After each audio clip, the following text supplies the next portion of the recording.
Yesterday, I learned a new trick. When you have a chart or shape in your worksheet, you can resize it using the size text boxes in the chart format tab of the ribbon. This isn't the trick. My settings use inches by default. I can easily change from 3 inches wide to 2.5 inches wide. What I learned is that I can use other units, not just inches. Let's try 8 centimeters. Type the number and the units. The space is optional.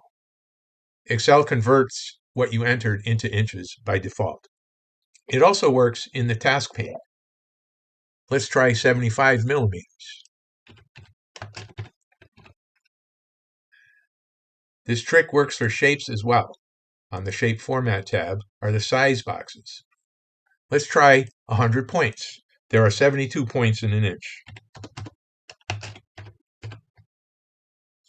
And it works in the task pane for shapes as well. Let's try 100 pixels. Typically, your monitor has 96 pixels per inch. This means I don't have to use a cell formula to convert other dimensions to inches. I can just enter them directly. Hope you can use this trick.